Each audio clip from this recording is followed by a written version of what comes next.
n'est pas bénin. Et voilà pourquoi, comme un endeuillé ou une endeuillée n'ont pas à avoir de rapport dans le couple, ainsi pendant les 7 jours, il n'y a pas de rapport. On mesure donc la gravité de ce qui se passe. Et on en vient seulement après à une vie conjugale qui, elle, non seulement est autorisée, mais recommandée dans la Kedusha, dans la sainteté. Cette mitzvah, si évidemment elle provoque dans le couple une prise de conscience profonde, le but est atteint. Ce que la Torah souhaite, c'est que l'homme et la femme apprennent à s'aimer et physiquement et autrement. C'est le même amour, la même affection qui doit s'exprimer dans le couple, autrement que par le contact. Indépendamment de ce que cela procure comme tension, je crois que c'est également une très bonne prophylaxie pour éviter l'accoutumance, qui est peut-être le danger qui guette tous les couples. Ne jamais s'habituer l'un à l'autre. Savoir garder toujours cette impatience des retrouvailles.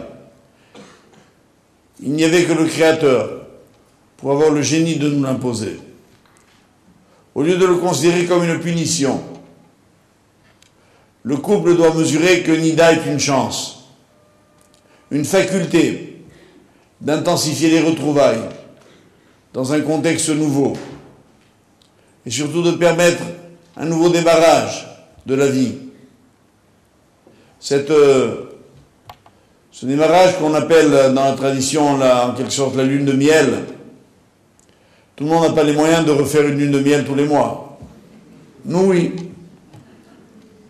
Dans le judaïsme, oui. Tous les mois, on se refiance avec son épouse. C'est pas beau, ça, on prend les mêmes et on recommence. Et on a l'impression d'être différents tous les deux. Cette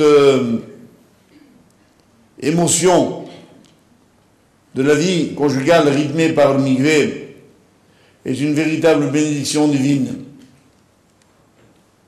Sans compter, mes chers amis, que si la femme, et je tiens à le dire également, est en tant quelque sorte gardienne de cet espace dans lequel s'opère le choix, le filtrage des vies à venir par cet événement physiologique qu'est la période, je voudrais rappeler également que l'homme, son rôle à lui, c'est d'être le gardien de la mémoire, d'être celui qui mesure qu'il est l'héritier de tant et de tant de générations. Voilà pourquoi disent nos sages, Zachar qui veut dire masculin, c'est la même racine que Zecher qui veut dire souvenir. Et effectivement, aujourd'hui, grâce à la génétique, on sait que dans le spermatozoïde sont contenus tous les chromosomes des générations antérieures. C'est-à-dire que l'homme est l'héritier de son père, son grand-père, son arrière-grand-père, jusqu'aux générations premières. Et il doit, l'homme, mesurer la responsabilité qui est la sienne, d'être le détenteur de cet héritage. Voilà pourquoi la faute principale qui guette l'homme, et sur laquelle il est bien évidemment interpellé par la Torah, c'est de gaspiller, perdre sa semence. Au contraire, il doit mesurer la gravité. Il doit mesurer que le risque majeur qui le guette, c'est celui-ci, et réaliser que s'il a une histoire à Zecher, il lui convient de l'utiliser pour donner la vie à bon escient. Avec celle qui, justement, programmée par un ovule qui est donc un être unique, puisque, je le répète, aujourd'hui, scientifiquement, on sait que dans toute la vie d'une femme, le nombre d'ovules qu'elle aura il n'y en a jamais deux qui sont rigoureusement identiques. C'est ce qui peut entre autres expliquer qu'un couple peut avoir des enfants tellement différents physiquement. Cette différence vient notamment de l'ovule. Mais ce qu'il y a d'encore plus extraordinaire, c'est qu'une femme est détentrice d'ovules dont aucune autre femme au monde est détentrice. Ce qui est encore plus extraordinaire, c'est que pas seulement ses contemporaines, toutes les femmes qui vivent dans le monde, mais toutes les femmes qui ont vécu avant elle, depuis le début de l'histoire de l'humanité. Il est quasiment impossible, improbable, que deux ovules dans l'histoire de l'humanité soient rigoureusement semblables. D'où l'importance de cette nida, comme un deuil, ressenti comme quelque chose d'irrémédiablement perdu. Donc il faut juste prendre conscience, avant de reprendre la vie conjugale. Voilà, mes chers amis, comment, très simplement, on resitue la pratique de cette mitzvah à un plan qui ne doit pas être négligeable pour vous. Évidemment, je ne tiendrai pas le langage facile, mais je le cite juste pour mémoire, qui consiste à vous dire que la pratique du mikvé est particulièrement, non seulement, je l'ai dit à l'instant, importante pour l'amour dans le couple, mais également pour la santé du couple, au sens strictement médical du terme. Vous savez qu'il existe un organisme qui s'appelle l'OMS, l'Organisation mondiale de la santé, dont on ne peut pas soupçonner qu'il est philosémite, et surtout pas pro-israélien. Eh bien, il y a une statistique de l'OMS qui prend toujours comme référence, quand dans le monde entier il y a des épidémies, il y a des maladies, il y a un pays qui est le pays type dans lequel cette maladie ou cette épidémie est la moins fréquente, qui reçoit la note 100. Et puis les autres pays ont 80, 70, 50, etc. Eh bien, concernant le cancer de l'utérus, le pays au monde où il y en a le moins, c'est Israël, qui a la note 100 à l'OMS. Ça n'a pas dû leur faire plaisir de l'écrire, mais c'est obligé de le constater. Et qu'elle a raison. Les femmes juives qui vivent en Israël n'ont aucune origine commune. Je vous rappelle que le peuple juif est venu de la Gola entière, c'est-à-dire de 70 pays différents. Ils appartiennent tous à des couches sociales, intellectuelles, très différentes les unes des autres. Il n'y a donc aucune homogénéité dans la société israélienne de ce point de vue, sauf un point, le mikvé. Évidemment, sans le dire, parce que on n'a pas le droit de le dire, on est dans un monde politico-scientifique. C'est bien la mitzvah du mikvé qui opère son chemin. Un jour, un gynécologue m'a particulièrement attentif à cette question, m'a expliqué qu'en fait, c'était grâce notamment aux fameux 7 jours de purification. En effet, après la période, dans les couples en général dans le monde, on reprend la vie conjugale tout de suite après. Or, à ce moment-là, la muqueuse féminine est fragile parce qu'elle a subi un travail abrasif après l'évacuation des règles. Tandis que pendant 7 jours, grâce à ce dîme de la Torah, elle a pu se régénérer. Et donc les risques sont beaucoup moins grands. Voilà un petit détail, je sais que c'est pas pour ça que vous irez au mikvé, mais c'est sympa de savoir que ça sert aussi à ça, à rester en bonne santé.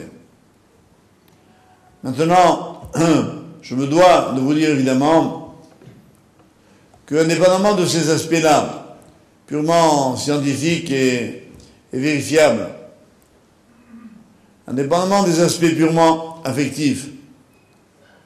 La Torah a placé au premier rang des obligations religieuses le respect de la règle de Nida.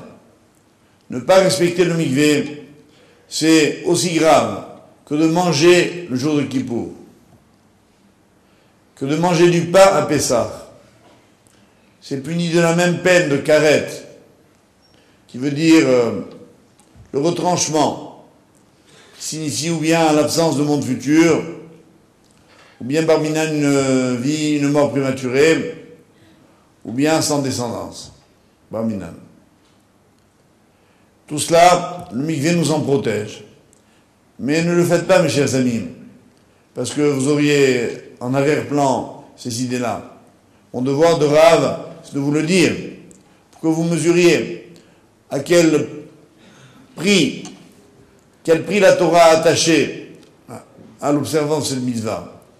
Mais Borchem, les Béné Israël, comme je vous l'ai dit tout à l'heure, dans le monde entier, et depuis des millénaires, nous ont donné l'exemple. Alors suivons-le. Sachons juste que c'est grâce à cette mitzvah que beaucoup de problèmes dans nos vies individuelles et collectives sont résolus. Nous parlions il y a quelques mois avec M. Bellolo qui est en contact, il vous l'a dit, avec des gdolim, des grands maîtres de notre temps qui se penchent sur cette question. Il est avéré que le mikvé apporte une immense bénédiction. Alors moi, ce que je voudrais dire pour conclure, pour terminer, c'est que ce mikvé apporte la beracha, d'abord à tous ceux qui se sont investis pour sa réalisation. Au premier rang, donc, Jean-Pierre et Sabine, et tous ceux qui ont été donateurs, réalisateurs, à un niveau quelconque. Mais que ce mikvé protège également toute la communauté, que chacun d'entre nous en reçoive une immense bénédiction. Et les Hashem, que Hachem nous envoie à tous, et la santé, et une teshuva, et une geoula. Les Hashem, il y a 4 choses que l'on doit souhaiter en entier d'avoir complètement. C'est la émouna, la foi en Dieu.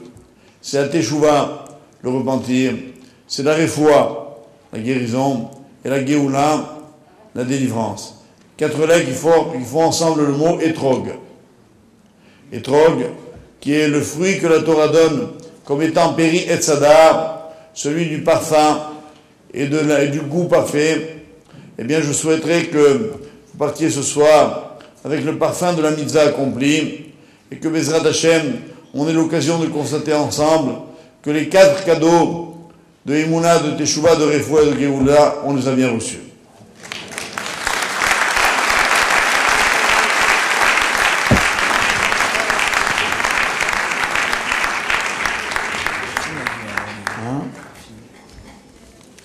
Alors on me signale que maintenant va vous être projeté un film que nous venons de recevoir d'Euro Disney. C'est Dingo au mikvé.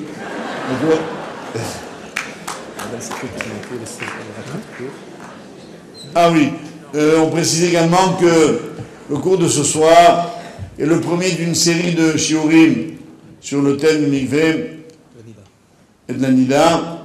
Alors il y en aura notamment pardon, le mercredi 16 mars à 20h30 à Aleph, le Garnier, 25 Garnier, métro Pont de Neuilly pour ceux qui l'ignoraient encore, donné par Madame Citruc. Ça me dit quelque chose ce nom-là. C'est ma femme. Voilà, alors il y aura donc 4 cours qui vont se suivre toutes les semaines. Alors toutes les semaines, le mercredi soir à 20h30 à partir du 16 mars, 4 cours consécutifs, aurions-le au centre Aleph, pour répondre à vos questions, vous expliquer les halachot et vous permettre de bien effectuer cette mitzvah. Bien sûr, je parle d'un public féminin. Voilà. Si les messieurs ont des questions, eh bien, qu'ils dorment avec ce soir et on se retrouvera à une prochaine occasion.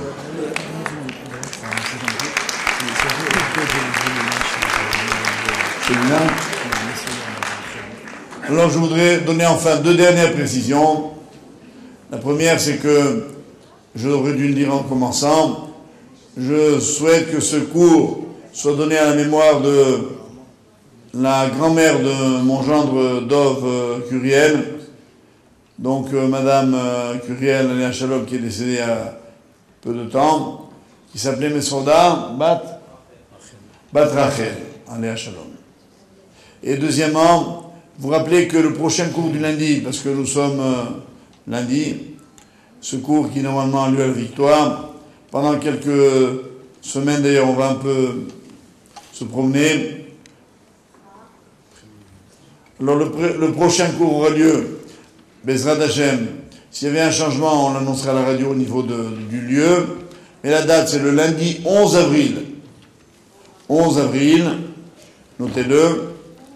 Et il aura lieu à l'hôtel Hilton, dans le 15e arrondissement, avenue de Suffren. Vous voyez la tour Eiffel, juste à côté. Ne vous trompez pas d'adresse, hein. Voilà, et je voudrais également vous annoncer que d'ici là, il y aura la fête de Purim, qui cette année tombe à vendredi. Ce sera donc l'occasion de passer un Shabbat.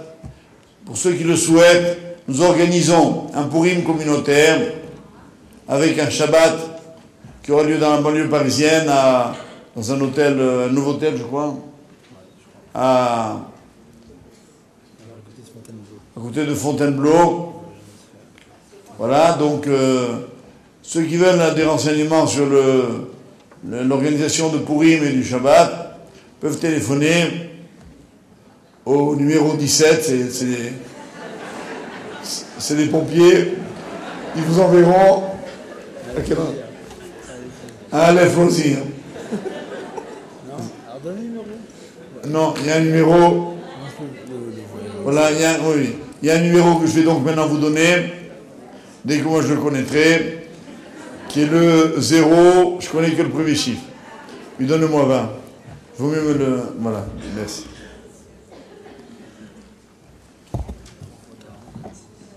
Voilà, alors c'est 01 40 40 40 26. C'est à se rappeler. 40, c'est le nombre de CA qu'il faut dans un mikvé. Donc 43 fois. Et 26, c'est évidemment la valeur numérique du nom de Dieu. Facile à se rappeler. Bon, pour moi, c'est enregistré. Dernière information.